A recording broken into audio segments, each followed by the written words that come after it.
This is Cult of Body and Soul, Episode 7, Turn the Smile On. In our second bonus episode, we're going to follow 3 different instructors over their careers at SoulCycle. We're also leaving New York City, if you can believe it.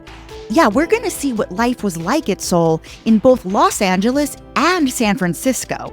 Plus, what is the culture like at the company today in 2025? Our first deep dive is with Ian, who we met last episode. But here's what's interesting. Co-founder Julie Rice convinced Ian to leave his hometown of New York to open SoulCycle San Francisco pretty much immediately after he graduated training in 2012. So how did Ian become a star in San Francisco, and why did he eventually leave the company 5 years later? Julie was like, I have a question for you. What are your thoughts on San Francisco? Like, it was just like straight out of the gate like that. And I was like, I have no thoughts on San Francisco. I had been to San Francisco one time. I was offered 10 or 12. Those are the number of classes that you would be offered usually at that time, at what was the sold out rate for a new instructor at the time. So the pay was always in tiers based off of how many people were attending, but the sold out rate was what I was offered for any class that I taught if I was to move to San Francisco. And I was just like, I'm not moving somewhere that I've never been. Julie did also give the advice of just like, if you have never moved, I didn't go to college. So she was like, if you've never really left New York, do it for a year. Just go for a year. And if you don't like it after a year, come back. But like, you have to live somewhere that's not New York. I talked to my friend Allie. She was also approached to do San Francisco. They said that she was confirmed. She actually had never really fully confirmed at that point. But she was like, yeah, they asked me, she's like, do you want to do the trip together? So they send me and Allie out to San Francisco on Memorial Day weekend. And as soon as we land, we start walking around the city a little bit. And we're like, this is actually a pretty cool city. Like, I think with the money that they're going to offer us, we would be getting a much better deal if we were here. And the other thought process that we had was like, we'd be the big fish here. In New York, it's established that there's a lot of these other people. It's going to be harder to build as a trainer.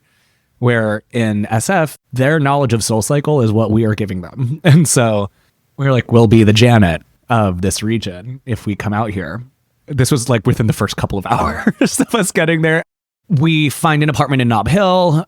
We like took the ferry to Marin County to look at like where the studio was going to be. And then when we were in Marin County, our friend drove us around Muir Woods because they want to like show us like all the things that this could be. Literally like Mufasa to Simba, like everything the light touches is your kingdom. Like it was that, but San Francisco. I remember the first feedback that we had gotten when we had first started teaching. All of us kept on mentioning New York, like back in New York, we do it like this. And LB was like, we had this happen when we opened LA. Also, stop talking about New York because it's not New York. This is San Francisco. So what do you want to build here? You have the power to establish the culture here. There wasn't really a huge group fitness scene out there to begin with. It was really just yoga. Yoga's huge in San Francisco. I mean, they have a yoga room in their airport, for Christ's sake. Like, yoga's big there. It was technically supposed to be the San Francisco studio that opened first, but anybody that knows opening a business in San Francisco knows that that's never going to happen. It takes forever. So the Marin studio ended up being the first one to open. I remember I would wear SoulCycle gear everywhere that I walked because number one, I got it for free. Number two, it was like, start the conversation. Like, oh, there's a SoulCycle. There were only 5 classes on the schedule to start. All of those classes sold out with 3-digit wait lists, over 100 people on the wait list on each one. So they had to add classes. There was classes running every hour from 7:30 until 5:30. And every single one of those classes was sold out on the first day. It was one of the most exciting things for them. I think Julie and Elizabeth weren't initially going to come for that opening, and then they flew out. They ended up not having retail bags for that weekend. So they called Bree, who was the regional manager for LA. And Bree had to go to the WeHo studio on a Friday night, get every retail bag she could find, get on a last minute flight to come up to San Francisco and be there for the opening so that we had retail bags. The Castro studio opened up on Pride weekend, the year that marriage equality passed. That just gave me chills thinking about it. Like, marriage equality passed the morning that the studio opened. And it was right on the corner of Market and Castro, which is where Harvey Milk used to lead his rallies. It was like on the Harvey Milk building was where that studio is. There was just so many beautiful community-driven things that happened around that studio that I think the fitness scene in San Francisco in general blew up because of that. The dark side of having a really close community-driven thing, people got really invested in our lives in ways that I had to watch myself all the time. It was like being a celebrity without being a celebrity, which was crazy. I was 25 or 26. I did Molly on my birthday. People found out about it and called my boss and said that they don't want a druggie teaching their classes. Like, that's how tight the community had gotten at that point. With Soul, what I found to be adding an extra layer of fear to that is like, I don't know if you've ever noticed when your instructor is calling out sick or is not going to be at work because it's work, right? They're posting about it on their Instagram or something afterwards or on their Facebook. And it's like, hey, sorry, came down with the flu. This person's going to be taking over my class tonight, etc. But it adds a layer of like, if your riders are really dedicated to you, they're going to start canceling out of the class if they see that you're sick. So you're just like, do I call out sick? I have to explain it to all of these people. Like, it's just so much explanation that has to happen. And then you start to see all of these other things. Like, there's instructors that are so sick that are not calling out of work and going to their job. And so I should do that. There's someone that has a broken foot that is teaching from the floor with a broken foot. So if I can walk, I should be able to teach a class. There's people that are going through chemotherapy that are teaching their classes while they're in chemotherapy. And it's like, fuck, I got the flu, but I guess it's not chemo, but I guess I should go and teach my class. It's a really unfortunate toxic mentality that you start to develop, that you're like afraid to be sick. You're afraid to call out sick. And so you get people that are teaching through sickness and teaching through injury. And then you wonder why that instructor is off the schedule for a little while. And it's because they threw their back out because they were teaching through a back injury. Yeah, crazy, crazy mentality of calling out. And I started to really not have fun there anymore. The company had changed a lot after Julie and Elizabeth had left. It had become in very numbers driven as a company, which is what companies do. I can't really fault a company for bending the knee to capitalism as they do.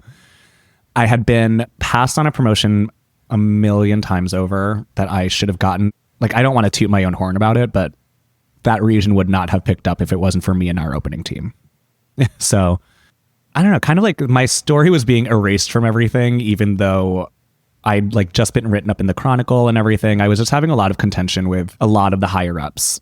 You're kind of stared at for everything. I wasn't allowed to have a bad day. I had the worst day of my life. I think I might have told you this prior. Election day 2016. I was all excited because I just voted for Hillary. And then I was walking to the studio and got a text that a friend of mine had passed away from an overdose.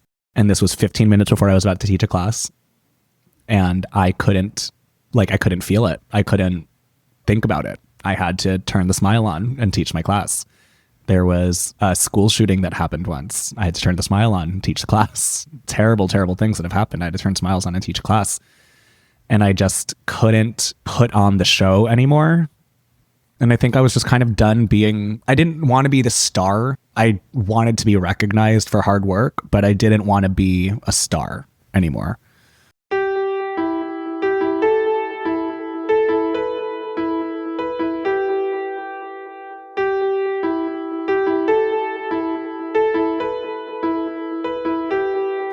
And so I left San Francisco. I left SoulCycle. I thought I was leaving fitness at first. I traveled for a bit. While I was traveling, I decided to move back to New York. As Ian came back to New York, he also decided to become an instructor at Barry's boot camp, where he would finally become a certified fitness professional. Ian's been at Barry's for 5 years now, and he also has personal training clients.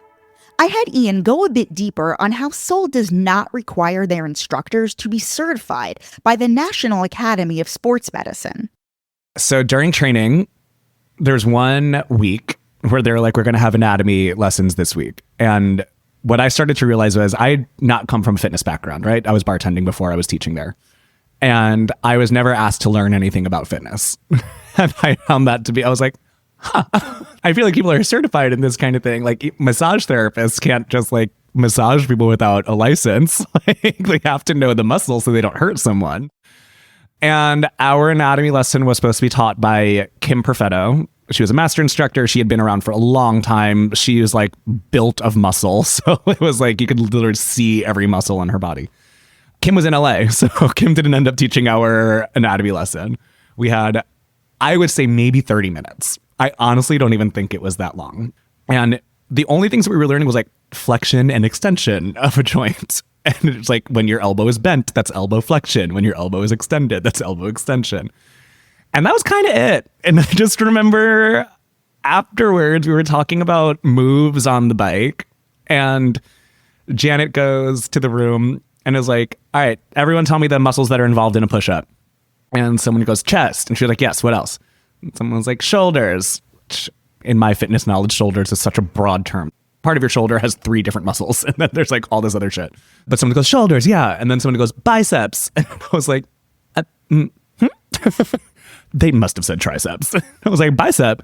Where's the bicep contraction? And I started to realize like, no one really knows that much. And so I did a lot of reading on my own, but I still was never required to get certified. And I think just now, after working in fitness for so long, I've started to realize like how dangerous a lot of it was. There is a master instructor that I remember taking her class. We were doing her arm series, and it was some version of a cross crunch with the weights. And she was saying, do you feel that? Do you feel that muscle? That's your transverse oblique. Now, just know that muscle does not exist. You have a transverse abdominis, you have an internal oblique, you have an external oblique. Your transverse abdominis is the corset muscle that sits right above your abs that cinches everything in. Its function is to stabilize your spine and to help you poop and push out a baby. And then you have an internal oblique and you have an external oblique, but you do not have a transverse oblique. And I believe she still says this in her class because someone mentioned it to me recently. I was a trainer there for over 5 years. I was certified in CPR. Never in fitness. I also spoke to Patty Wortham, a Pilates bar and yoga instructor in Los Angeles, to answer the age-old question of, is spinning actually a good workout? I mean, the short answer to, is spinning a good cardiovascular workout? In some ways, the short answer to that is yes, it is. You get on that bike, anytime we engage our thighs and our glutes in resistance training, that's going to demand a lot from your heart, right? And so spinning can be very effective. It can be excellent interval training, presuming that you're not sitting on the bike going as hard as you possibly can for 45 minutes. But, you could do 15 to 20 minutes of those intervals on a bike, and that would be really good interval training. But, who wants to pay $45 for a 15 to 20 minute sugar shot of cardio? Like, that's not what you pay for. You pay for the theater of it. And so I think that what ends up happening is, especially because it does feel so good, people start doing way more of it than they need to. And once you start getting into these like really, really over-adrenalized workouts, what ends up happening is you're going to burn a ton of calories. But about 45 minutes to an hour after the workout, you're going to want to eat a Thanksgiving dinner. I'm a pretty petite person by nature, but I was at my biggest and in some ways strongest when I was teaching as much as I was teaching and spinning a lot. I gained a lot of muscle mass and a lot of weight because my appetite was bottomless. I mean, if I was taking that many spin classes a day on top of what I was already doing, my body needed fuel to keep going. Like a good spin class where you're putting resistance on the bike and you're pumping into it with your thighs and your ass, like unless you have an eating disorder, your healthy body is going to demand fuel so that it can do that again. And so you do sometimes see people, I think people will tone up in really beautiful ways, but they won't actually shapeshift into what they think that kind of workout will give them. But that's also a much larger conversation about a lot of people have been misled to believe that the harder and more abusive your workout is, the more results you'll see. That's simply not true. There's a lot of different ways to achieve results, and like slamming your body day in and day out is really not the way forward if you want to look good.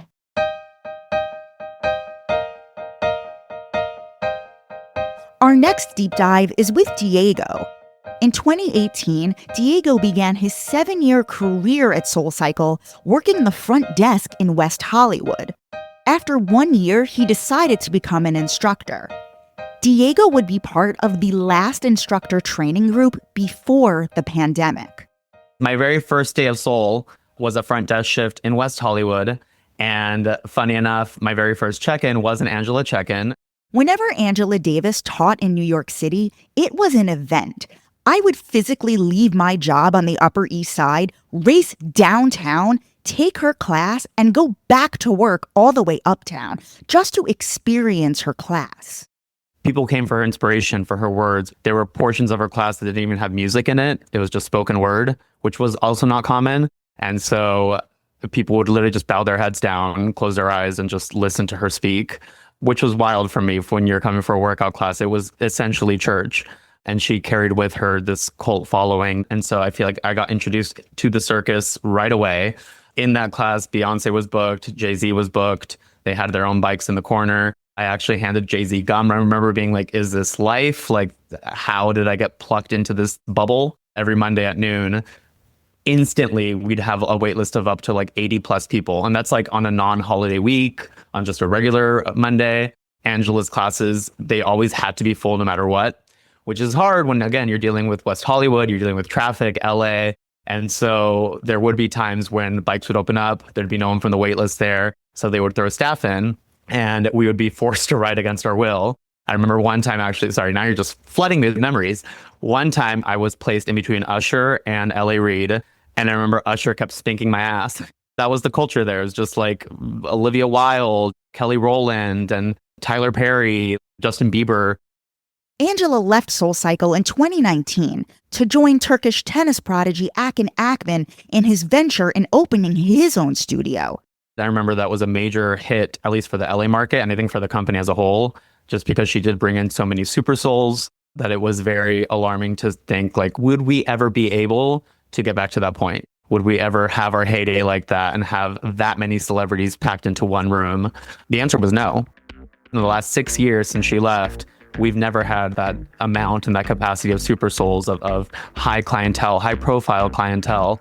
I remember when you were in those hallways for those check-ins, it was just wild. Like anyone you brushed shoulders past was just celebrity, singer, actor. People flew in for this class. It was wild. I'm not sure if it was before the audition or after, somewhere in training, where I was told that like you have to fit a certain demographic. So they needed either a Mexican person, a gay person, a girl, a boy, like they all had different boxes to fill. And so based on where you were going to be stationed, it's like, oh, we already have enough of these people or enough of those. So it was very much stereotyped in that sense. So that's where you kind of had to take your ego out of it, because even if you were the best writer, you had to know that, oh, your market already has enough of these people, which is another thing that in training, they ask you, are you willing to relocate? What I was told is that you always say yes. You always say that you're so flexible and everything. But by the end, if you do want to go back home, you put your foot down and you say, I'm sorry, I can't anymore. And legally, they can't force you to move anywhere. And they've already invested that much into your training. So that's exactly what Diego did. Because he already built a community as a front desk person and assistant manager, he was able to convince the company that he would thrive in his hometown of Los Angeles. So for me, I feel like I was a Mexican Latino vote. I was also the gay homosexual vote. And so I feel like they already had some of these in LA. After I was done with training, they told me that they wanted to place me either in Texas or in San Francisco. And that's when I said, hell no. I am an LA baby born and raised, and I'm going back to LA, regardless of what the demographics are. Like, I know that I can thrive there. And I was so headstrong about it. And again, legally, they can't do anything. And so they had no other choice but to put me back. So because I had no experience with Julia or Elizabeth or had any idea who they were, my introduction to this was Melanie Whelan. And in my eyes, she did an okay job. There's nothing crazy bad or negative about it, that until later on, I saw just how wild shit was. But in the moment, it was okay. I think that I was getting my paycheck on time. Things were going smooth. We were still a success in the public's eye. But again, I was just a small fish in the big pond. I also had no idea who, God, I'm now forgetting their names. The Elizabeth and I never met them. So with Julie and Elizabeth, I know that they were the founders and they're the whole reason why I was even there. But just to show you how much I had no idea who they were, like even their names would slip my memory. Their faces were on newspaper clippings posted around the studios. And even still, I would forget their names just because I never got to meet them.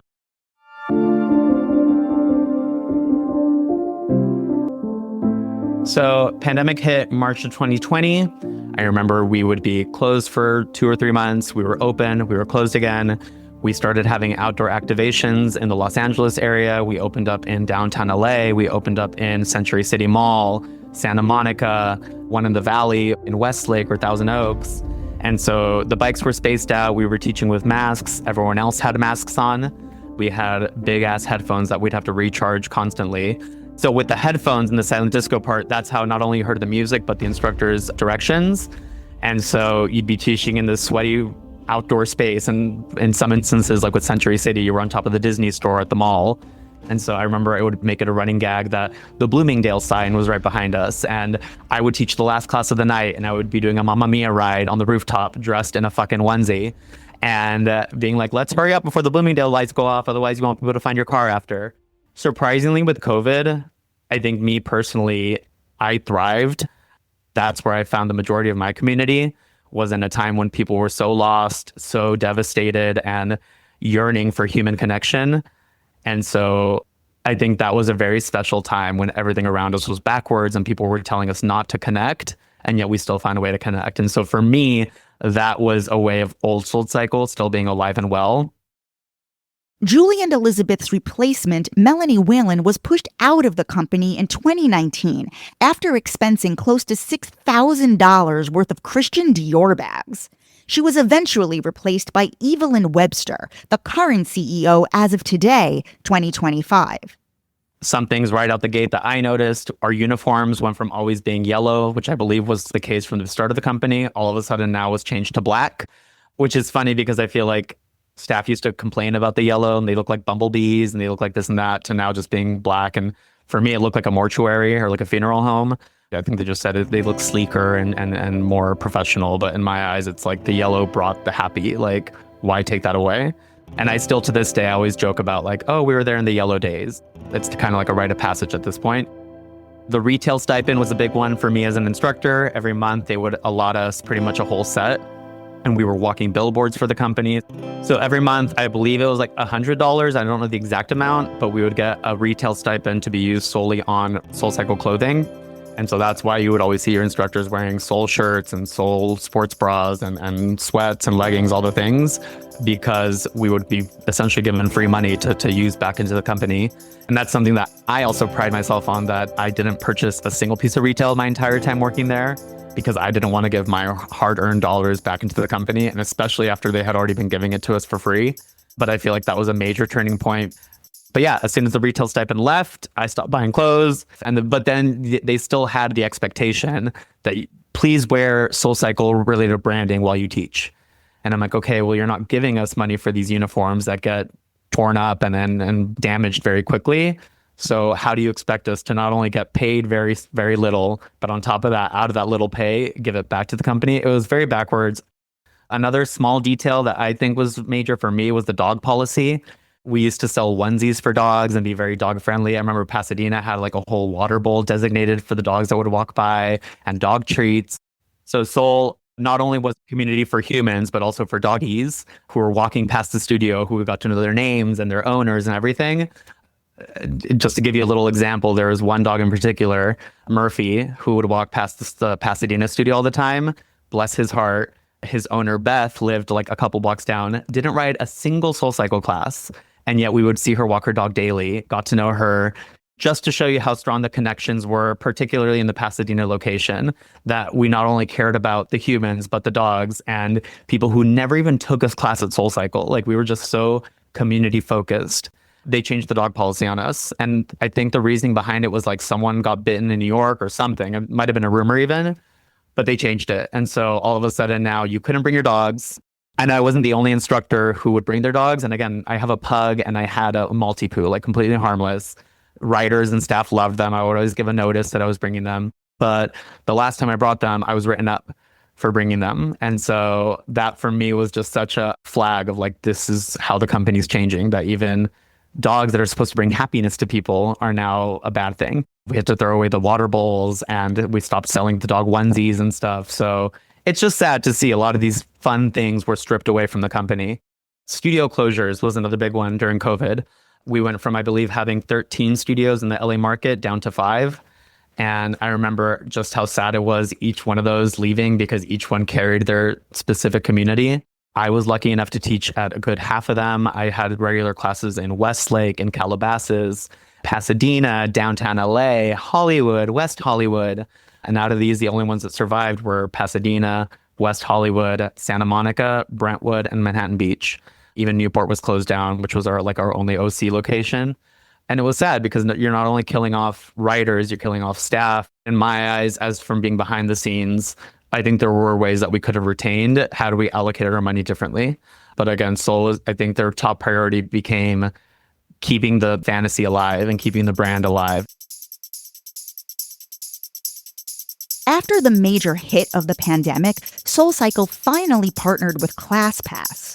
ClassPass is a subscription service that offers access to a wide variety of fitness classes.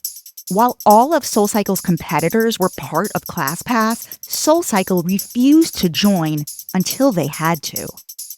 I firmly believe ClassPass saved this company, which I looked up, and it was December of 2022 when ClassPass started being included.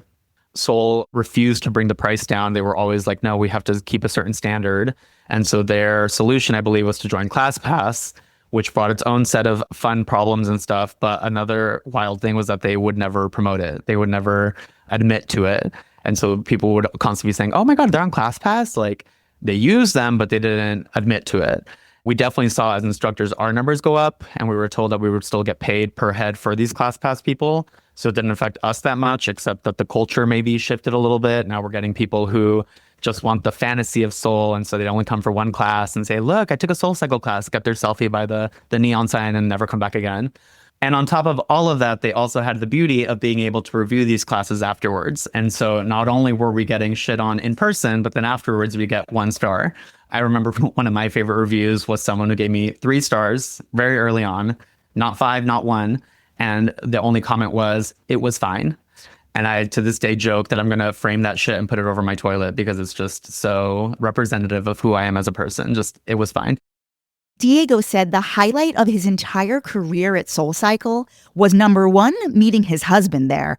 2, Christina Aguilera herself showing up during a Christina Aguilera theme ride. I would correlate my theme rides to concerts that I was going to that month. So being a gay man in Los Angeles, I had plenty to choose from. So in July of 2021, Christina Aguilera was playing the Hollywood Bowl. And leading up to it, I believe it was a week before, I get notified from my superiors that, hey, they want to do a partnership. Like Christina Aguilera's team wants to do a partnership with SoulCycle. And this happens often where like celebrities or concerts in town will partner with them. I think that it's to try to boost sales because they're hurting and they're not able to fill up their audiences. And so it's an easy way to try to get people excited about it. So they're like, we're giving away a free ticket giveaway, which ended up being the entire room. So leading up to the class, just before entering the room, I remember all the managers and everyone was there from HQ, which I was like, this is weird. This isn't normal. All the managers were there and they huddled and they're like, Diego, by the way, in case she shows up, turn on the lights, lower the volume, blah, blah, blah. And I was like, wait, what do you mean in case? And they're like, just in case. And I was like, no. Tell me now, yes or no. And so lo and behold, we get to the last song of the class. We're playing Fighter. And right when the bridge happens, door swings open. Christina Aguilera walks in, turn on the lights, freaking out. To this day, front desk staff would troll me because there's pictures or videos of me just like gawking at the woman. And yeah, she ended up giving tickets away to everyone in the room. So that's what kind of kept me going and keeping my faith and my belief in it. Our third instructor deep dive is with New York instructor Noah Shaw. Noah was at Soul for 12 years, up until 2024. Noah is worthy of a biopic onto himself. He is the single most unlikely fitness instructor in New York City. Janet handpicked him as a recruit after he went from 300 to 200 pounds just by riding at SoulCycle. So one day I'm riding like a madman. I'm riding 2 times a day at SoulCycle WeHo. I'm riding so much, and I walked in the first day, I was over 300 pounds. I lost over 100 pounds in a little over 90 days. People were calling the studio, and they were asking when I was riding because they wanted to ride with me, because I was just like, I was loud and I was fierce and I was just going for it. And I thought about a life of crime and violence, and I've been shot at, I've been stabbed. And a matter of months later, Janet called me. She said, are you riding tomorrow at 12 o'clock? And I said, I hope so. And she goes, well, I need you.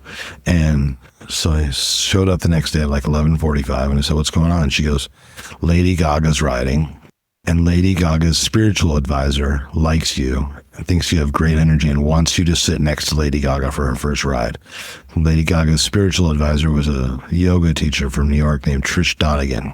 And Trish had gone up to Janet and said, specifically, I want Noah sitting next to Gaga for her first ride.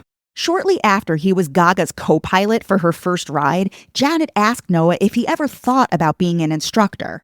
And I was like, no. And it seems like the furthest thing.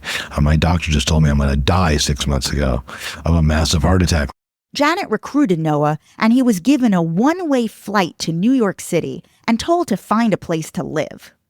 So when I got to SoulCycle, not only had I gotten sober, which is a highly spiritual event, there's an old saying, religion is for people who are afraid of hell, spirituality is for those of us who've been there. My SoulCycle class was a spiritual class.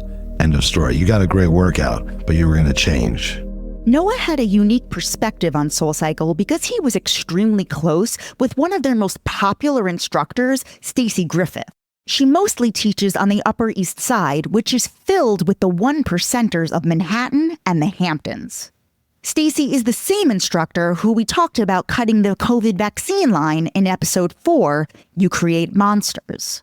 There was every single other instructor at SoulCycle, and then there was Stacy.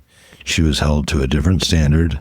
She was paid more than anybody. She had a life of luxury, and her birthday every year.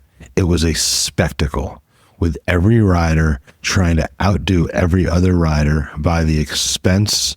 Hermes blankets, they were like paying homage to her, literally and financially. They would stack gifts for days, like cases of the most expensive champagne, boxes of caviar. So the riders were trying to peacock and out-impress themselves in the most simple terms. I always like to go to like Occam's razor. The most simple term is usually the answer. It's Upper East Side. And it's all about, I've got more than you do. Okay, you've got more than I do. I'm going to marry your husband. How about that? And a lot of that happened. Upper East Side, East 83rd, there was a phenomenon. And I knew this because I worked at that studio. A lot of the women, the Escalades would pile up out front on 83rd. And the women would not bother bringing clothing to class because they would just grab whatever they wanted off the rack, run in the bathroom, change into it, and then run into class and never pay for it. It was the height of entitlement. They just tore the tags off. And left them, and the staff would find tags in the bathroom. They didn't care. It was nothing to them. $30, $80, $120, it's nothing to them. This was just they had earned this right. These were people who a lot were super soul, a lot were extremely wealthy.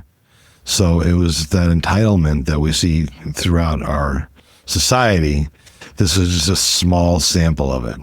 So the Stacy phenomenon grew, and Stacy ended up buying an apartment 2 doors away from East 83rd. She redecorated and did it all in the finest furs and wallpapers and all the best stuff because she deserved it. She worked her ass off, and I'm not going to deny her. Listen, if somebody's going to pay you thousands of dollars to teach a SoulCycle class, I had to fight to get my $150 a class, and that was 2 pay raises. I went from 50 to 100 and then to 150, and I was selling out classes.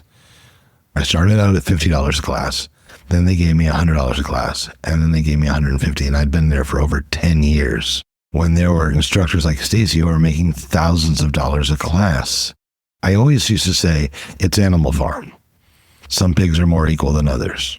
Charismatic leaders throughout history were just captured on a spin bike for SoulCycle. These are charismatic leaders. These are MLK.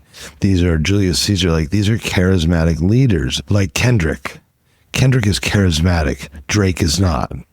Drake is interesting. Drake is good. Drake produces a lot of music. Kendrick is charismatic because he speaks and people listen. And that's what great SoulCycle instructors all have in common, is when they spoke. It wasn't just about the music. It's when they spoke to the class, through the microphone, the people listened. So at the moment that Janet recruited me, I was working as a case manager at one of the biggest rehabs in Beverly Hills. I am the first and only instructor to ever be hired out of the mental health world. And I was led by great psychiatrists and great psychologists and shown techniques of how to work through this. As I pay attention, I'm being a bit older, it gives me a little bit of a look back. And there's a lot of people going to SoulCycle because of mental health issues. A lot of anorexia, bulimia. There were a lot of people who were writing too much. I would always say, what's going on in your life? I would pull them aside. You've been here a lot. You're writing a lot, like 2-3 times a day. Like, what's going on? And I had no problem doing that because I was trained how to do that. I was trained to help people open up to what was going on in their lives and feel comfortable and safe talking to me, knowing that I was available to them, maybe one of the only people in their lives who would notice that something wasn't right. Noah clearly did not fit the stereotype of a fitness instructor, but that can sometimes be to your advantage if you stick out long enough to connect with people on a human level. So I thought that with Janet recruiting me and friends with Stacy, that I didn't think I was going to have an easy time of it, but I thought I had gained a little grace, and that grace evaporated instantly upon my arrival in New York. Training was hard. You know, as Haley had said in an earlier episode, if they didn't like you, it was going to be hard, and it was hard. It was brutal. I got picked on, and I got screamed at like, nobody can ride to that. Nobody can ride to that. That's too fast. That's too fast. It was brutal. They wouldn't give me a class. They wouldn't put me on the schedule. There was a meeting every week of the upper Bs, the higher people, and the word leaked out that somebody had asked, is he still fat? Can he even teach a class? Is he still fat? Does he still look gross? Like, that's how like superficial it was. And I was like, I thought I was in good shape. I'd been 300 pounds 9 months previously. I was told by a doctor I was going to have a heart attack at any moment. Here I was. I'd finished SoulCycle training and I couldn't get a class. They wouldn't give me one lousy class. And everybody in my group was teaching on the schedule. I don't know. To this day, I don't know what Janet... You know, I'm an alcoholic. I'm a sensitive guy. There might not have been any issue. It was more SoulCycle's issue with me in not giving me any classes. I don't know if Janet specifically didn't like me or didn't want me to teach or whatever. I have no idea. But it just felt like she was the representative for me of my connection with SoulCycle. And when the connection was like severed or I was pushed away, it felt like that was mom going, no, go away. The reality is, Janet Fitzgerald had nothing to do with programming. This was SoulCycle co-founder Julie Rice's department.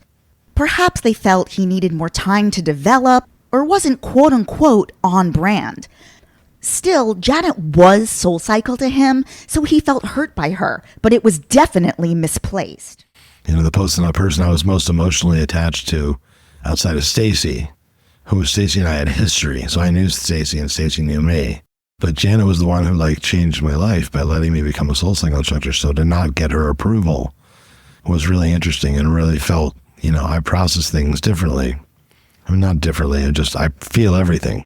And I said, you know, Janet, I can't thank you enough because you really taught me how to play other music that wasn't just the dance music. And they gave me the freedom to play the rock music and the other sort of stuff that I like REM and U2. And Bruce Springsteen and things like that, which I've gotten from her and from Sue Molnar. And I said, you know, we have a lot of riders in common. I said, I get a lot of my riders when I'm not teaching that they go take your class. She goes, you know, I have the same thing. I have riders who have taken your class and they love it. I was like, wow, it's cool that we kind of cross over like that. I said, I feel honored that any rider of yours would take my class.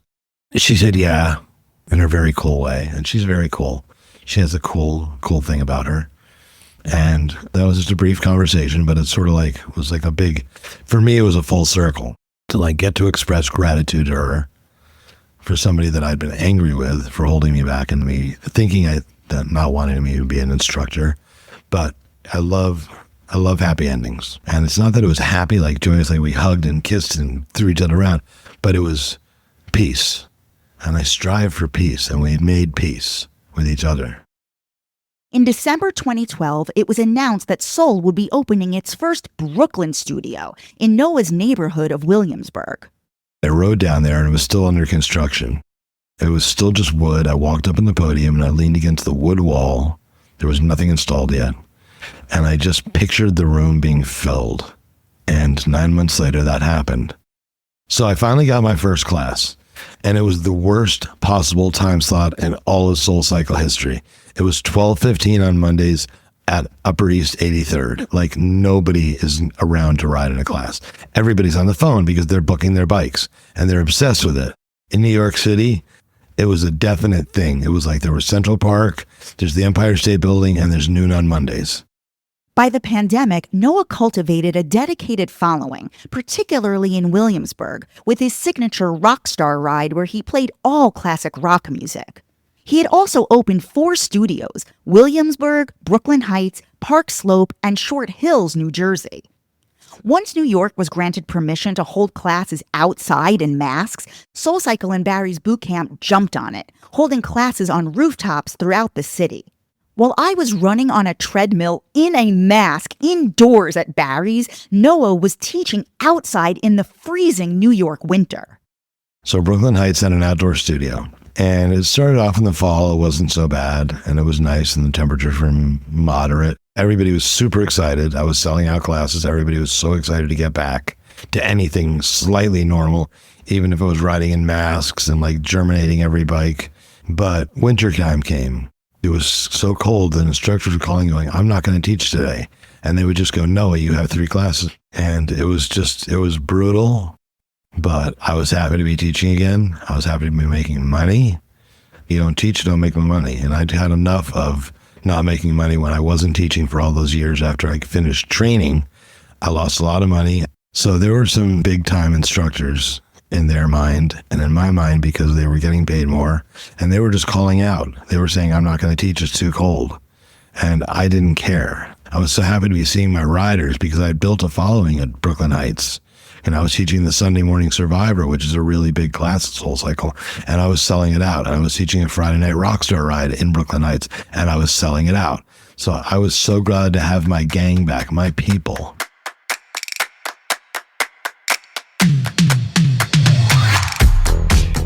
Cult of Body and Soul is created, executive produced, and narrated by Jess Rothschild.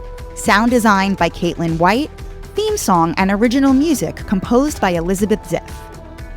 This is our final episode for now, but stay in touch on Instagram at JessXNYC, where we may have future bonus episodes, interviews, and live events. For now, this is Cult of Body and Soul, and thank you for coming on this ride.